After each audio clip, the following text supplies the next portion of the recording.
Eh bien bonjour à tous, on se retrouve aujourd'hui pour une nouvelle vidéo.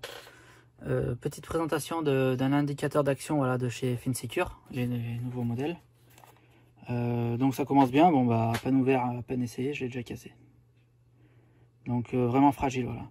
Je vais vous expliquer pourquoi. Voilà, je l'ai cassé. Donc c'est un indicateur d'action, donc ce qui est bien c'est que ça il fonctionne en 12-24 volts, donc on est tranquille.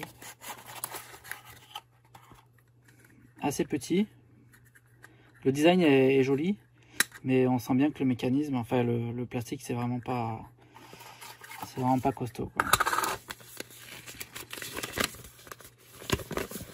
Sextant IA, indicateur d'action. Donc voilà les détecteurs de fumée, on peut mettre jusqu'à 2 indicateurs d'action. D'ailleurs c'est en faisant le test que je l'ai cassé. Je vous expliquerai pourquoi. Donc ça c'est pour la gamme conventionnelle. On peut en mettre jusqu'à 2. La gamme conventionnelle mais avec la gamme cap. Ça c'est avec la gamme sextant. Et ça c'est avec la gamme adressable. Voilà. Donc c'est toujours pareil, hein, l'indicateur d'action c'est assez simple. C'est quand le détecteur de fumée il s'enclenche. À l'extérieur du local, il y a un indicateur d'action en dessus de la porte qui dit que le détecteur est déclenché. Donc c'est assez précis comme quand on est dans un couloir par exemple. Voilà. Et surtout quand c'est en conventionnel.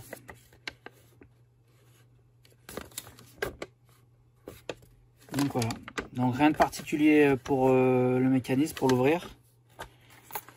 Donc je vous cache pas que hop, quand il est fixé contre le mur, pour l'ouvrir on va un peu forcer sur le mécanisme.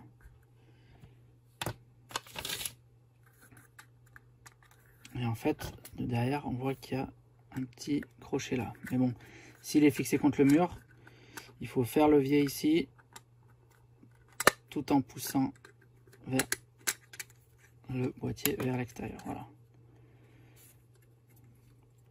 Donc on voit que les pattes, c'est vraiment léger, quoi. Une fois qu'il est mis en place, on n'y touche plus. Voilà. Mais bon, pour la maintenance, pour les techniciens, on est obligé de manipuler.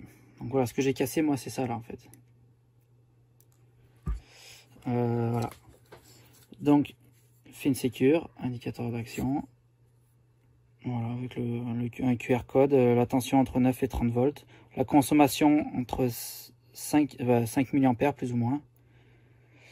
Et puis, ah oui, raccordement, respecter la polarité, se reporter à la notice. Alors le problème c'est qu'ils n'ont pas marqué plus et moins. En fait, bon, théoriquement il est mis comme ça. Voilà, il n'y a pas marqué plus et moins. Puis les connexions elles sont vraiment petites, quoi. Donc pour trouver le plus moins, il va falloir de bons yeux. On voit que le moins il est là. Tac. Donc le moins est à droite, mais il est à droite quand on le regarde comme ça. Donc je sais pas si en fait si l'indicateur d'action est posé comme ça ou posé comme ça. Bon, théoriquement il est posé comme ça. Donc ça veut dire que l'indicateur d'action est à l'envers. Enfin je sais pas pour vous si l'indicateur d'action vous posez plus comme ça ou comme ça. Bon, c'est vrai que vers les LED vers le haut, c'est le mieux. Donc on est de cette façon là. Donc là ils auraient pu mettre plus ou moins, ça aurait été plus simple, hein.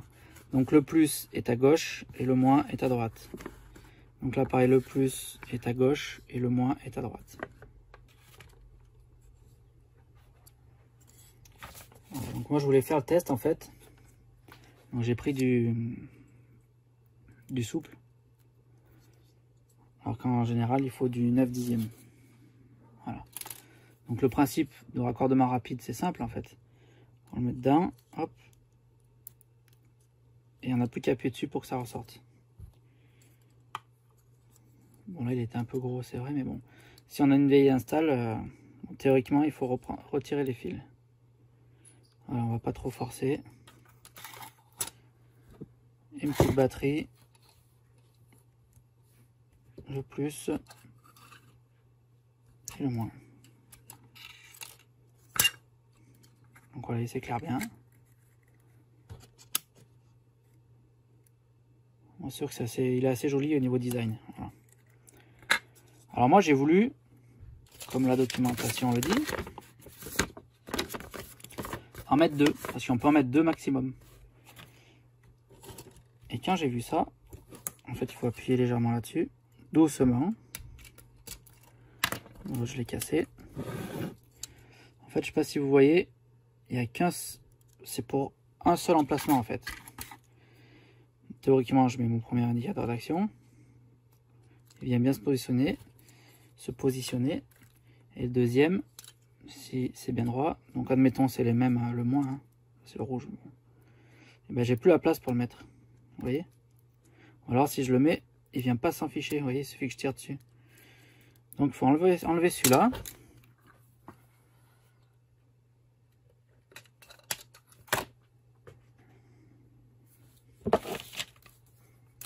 On va faire propre, vous allez voir, et les mettre en même temps, mais même en les mettant en même temps,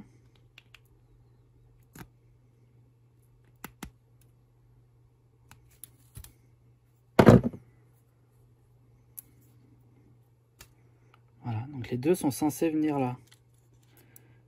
Et vous voyez comme ça force. Si je force,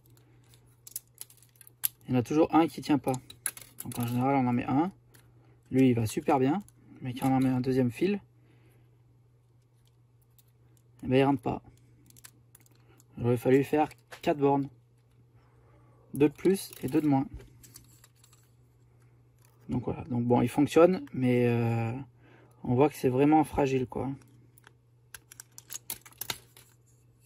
Du coup, moi en appuyant,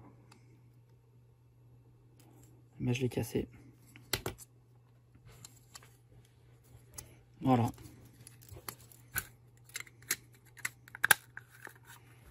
Bon, sinon il marche très bien.